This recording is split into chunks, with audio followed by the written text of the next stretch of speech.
Welcome to our YouTube channel light education.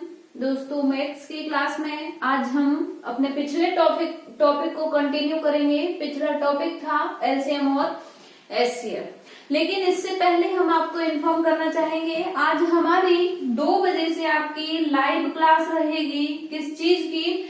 जो आपके पिछले पुलिस कांस्टेबल के एग्जाम पेपर्स हैं, उनका वहां पर डिटेल्ड सॉल्यूशन आपको करवाया जाता है। क्या? Detailed solution. जो आपको अगला जो आपका जनवरी में पेपर होने वाला है, उसके लिए बहुत ही ज्यादा बेनिफिट उससे होगा आपको। तो चलिए देखते हैं हम अपने टॉपिक को। और जिन जिन लोगों ने चैनल को सब्सक्राइब नहीं किया, जल्दी से सब्सक्राइब कीजिए और चैनल की लिंक शेयर कीजिए ज्यादा से ज्यादा, जिससे लोग ज्यादा से ज्यादा इसका बेनिफिट ले सकें। चलिए देखते हैं पहले क्वेश्चन को। क्वेश्चन दिया है कि 5 और 13 के बीच सभी सम संख्याओं का लघुत्तम समावर्ती मतलब एलसीएम क्या है।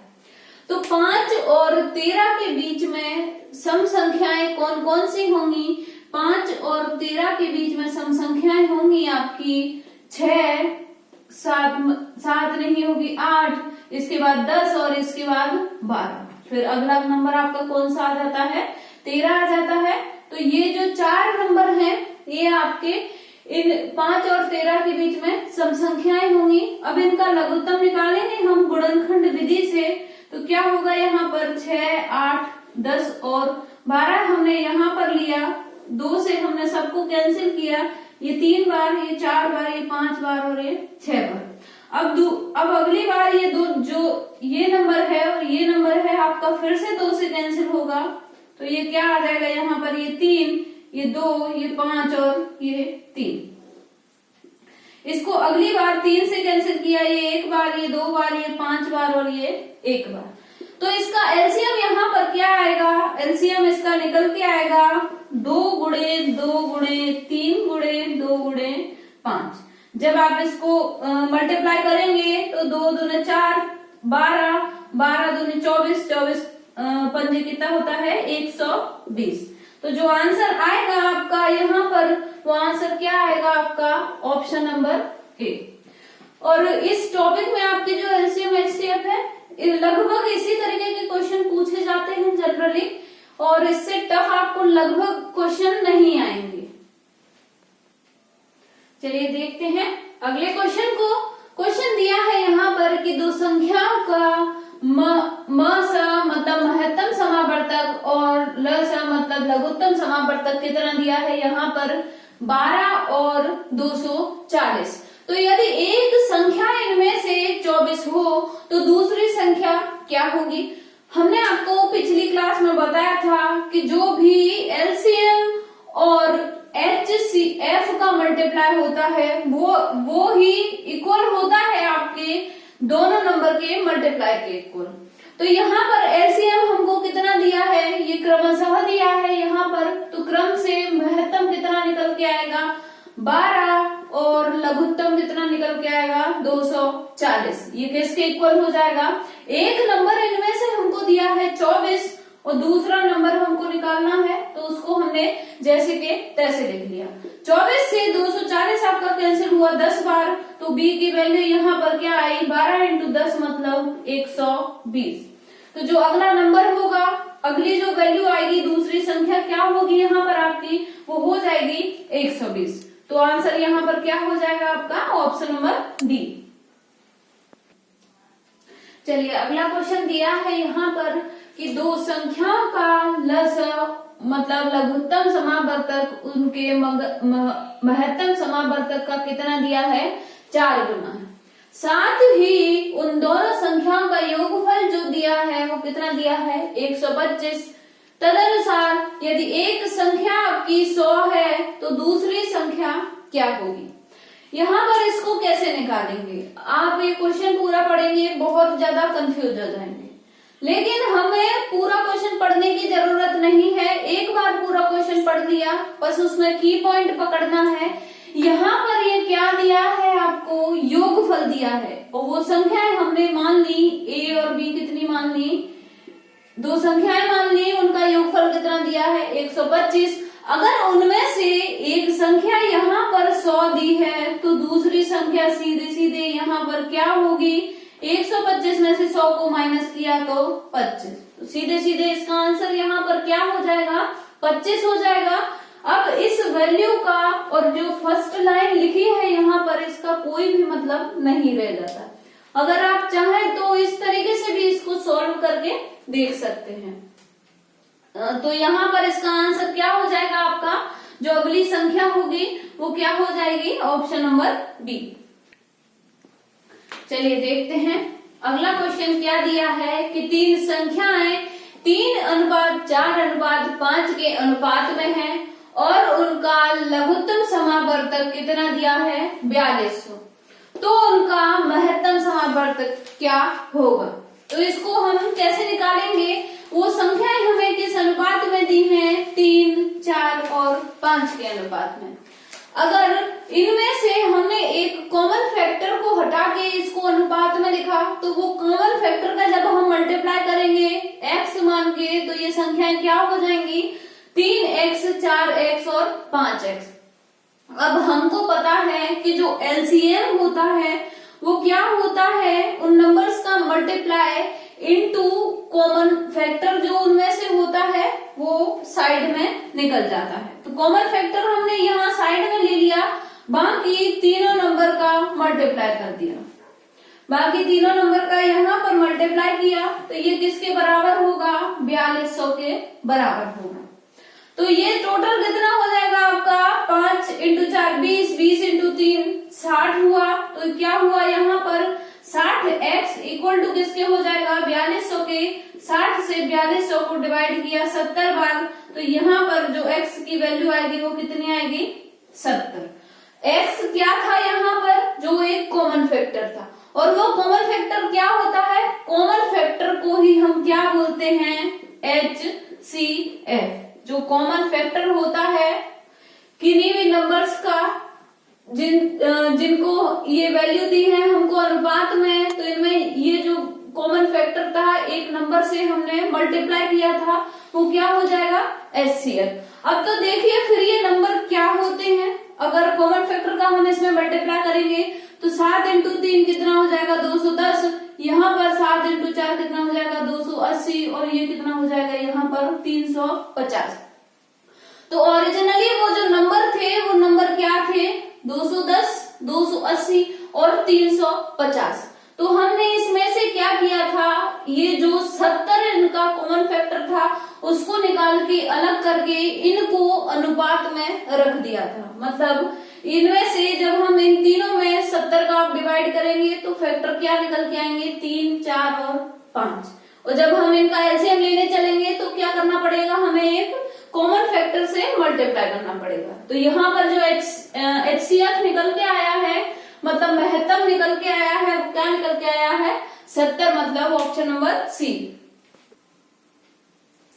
अच्छा, अगला क्वेश्चन दिया है यहाँ पर कि 2 अंकों की सबसे बड़ी संख्या क्या है जो 6 और 5 दोनों से पूर्णतः विभाजित होगी।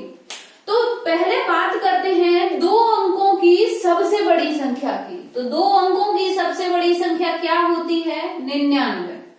2 अंकों की सबसे बड़ी संख्या क्या होगी, 99।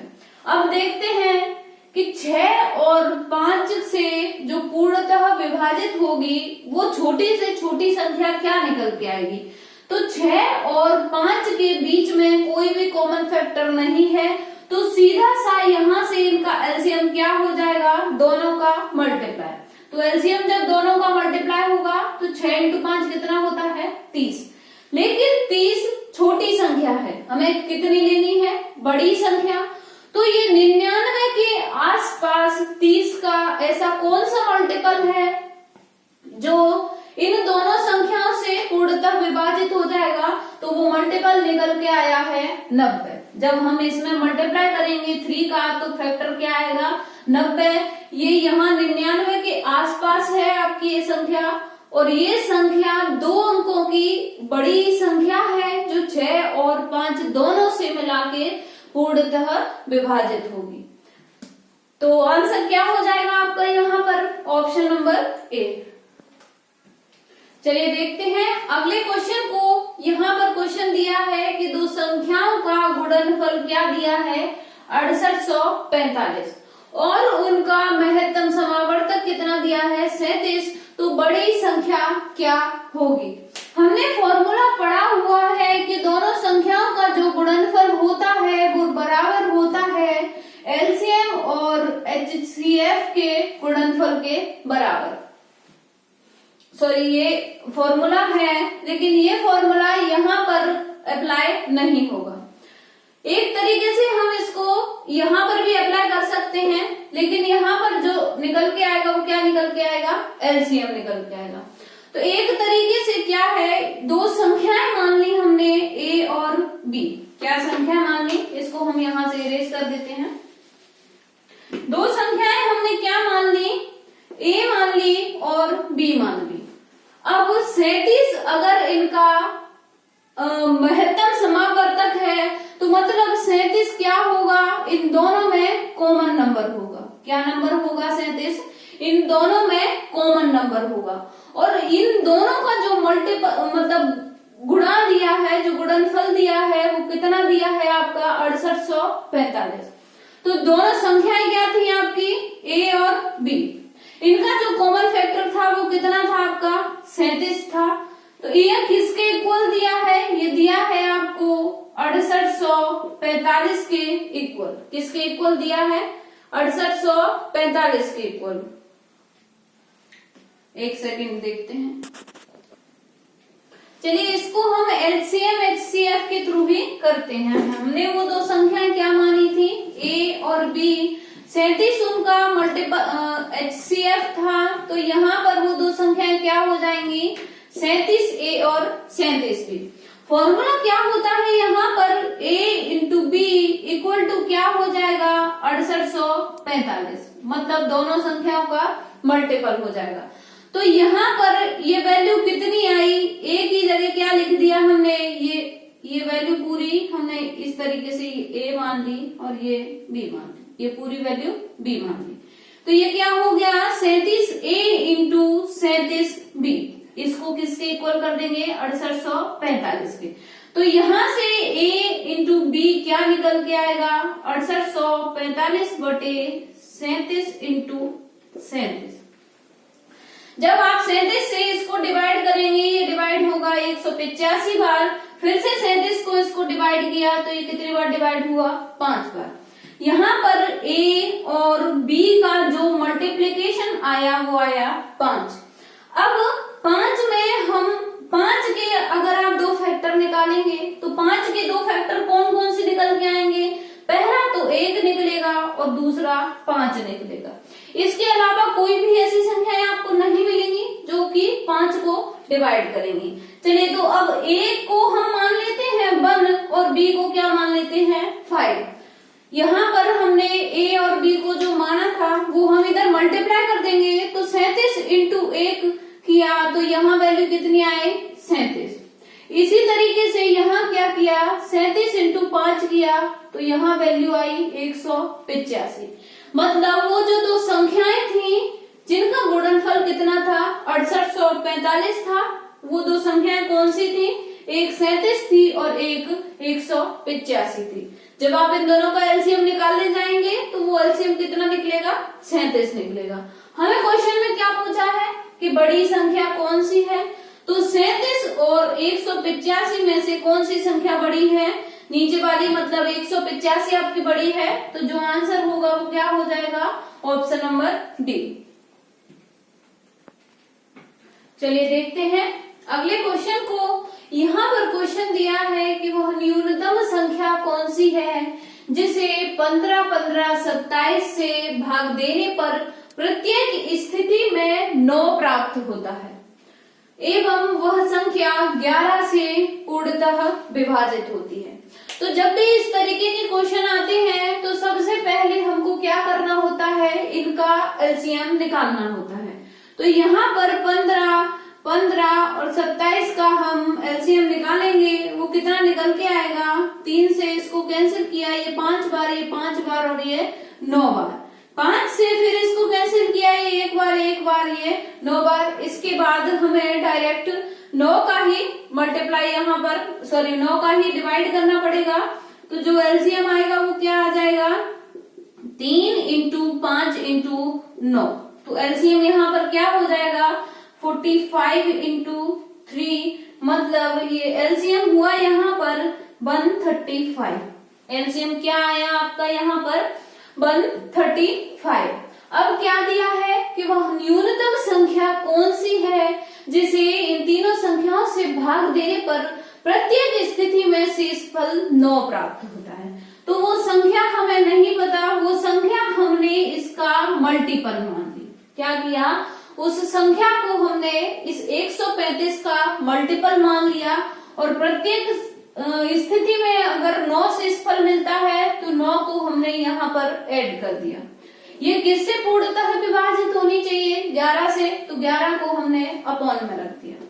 अब हम x की जगह ऐसी कौन सी वैल्यू पुट करें कि ये पूरा जो वैल्यू है वो डिवाइड हो जाए। तो इसको हम कैसे करेंगे, तो पहले हम इस 135 को फैक्टर्स में तोड़ते हैं। तो 135 को जब हमने तोड़ा तो ये टूटा आपका 132 प्लस 3 में। 132 क्या होता है, 132 होता है 11 इंटू 12। तो यहाँ पर क्या कर देंगे 12 into 11x plus 3x plus 9 divide अगर 11 से करेंगे तो हमें यही वैल्यू मिलेगी। अब यहाँ पर ये क्या है, ये आपका 12 इंटू 11x, ये क्या है 11 का फैक्टर है। तो इसको यहाँ पर हम नल लेके चलेंगे, 0 लेके चलेंगे। तो ये क्या बची संख्या यहाँ पर 3x प्लस 9 बराबर अपॉन में 11। मतलब अब ये जो संख्या है वो 11 से पूरी तरह विभाजित होनी चाहिए। चलिए अब इसमें हम वैल्यू पुट करके देखते हैं। अगर हम x की जगह 1 रखेंगे तो यहाँ पर क्या आएगा 3 और 9 कितने होते हैं 12, मतलब 12, जो कि 11 से विभाजित नहीं हो रहा पूरी तरह। अगर हमने x की जगह 2 रखा तो ये 6 और 9 15 होंगे, ये भी नहीं होगा। अगर हमने यहाँ पर 3 रखा तो 3 इंटू 3 9 और 9 18, ये भी नहीं हो रहा। आप लगातार मल्टीप्लाई करके देखते जाइए। अगर आप x इक्वल टू 8 रखते हैं, कितना रखते हैं x इक्वल टू 8 रखा तो यहाँ पर क्या आया 3 इंटू 8 प्लस 9, ये आया आपका 24 और ये आया यहाँ पर 9। ये डिवाइड होना चाहिए 11 से, तो ये किसके इक्वल होगा 33 के इक्वल होगा। तो ये 33 क्या होता है 11 से पूर्णतः आपका विभाजित हो जाता है। तो मतलब हमें x की वैल्यू क्या रखनी चाहिए 8 रखनी चाहिए। तो ये जो संख्या है ये आपकी पूर्णतः विभाजित हो जाएगी। तो अगर हमने इस संख्या की जगह 8 रखा, x की जगह हमने 8 रखा, तो ये पूरी संख्या क्या मिलके बनेगी, ये पूरी संख्या आएगी आपकी 1080 प्लस 9, मतलब 1089 आपका ये पूरा नंबर बनेगा। अब हमें क्वेश्चन में पूछा है कि वह न्यूनतम संख्या कौन सी है, तो वह न्यूनतम संख्या हमें निकालनी है। हम क्या करेंगे, इस नंबर की सारे डिजिट्स को ऐड कर देंगे।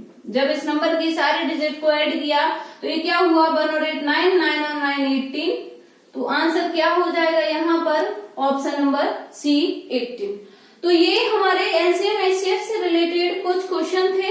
ये आपकी पिछली क्लास में जो क्वेश्चन हुए थे और इस क्लास में इस तरीके के क्वेश्चन से आगे आपका इस पेपर में कोई भी क्वेश्चन नहीं पूछा जाएगा। सारी वैरायटी के सारे टाइप के क्वेश्चन हमने यहाँ पर ले लिए हैं। तो याद रखिएगा आज हमारी लाइव क्लास में होने वाली है, आप उसको मिस ना करिएगा, अटेंड करिएगा उसको। बहुत ज्यादा बेनिफिट साबित होगी आपके लिए वो। और बने रहिए हमारे साथ लाइट एजुकेशन पर। जिन लोगों ने चैनल को सब्सक्राइब नहीं किया वो सब्सक्राइब कीजिए, शेयर कीजिए एंड थैंक यू।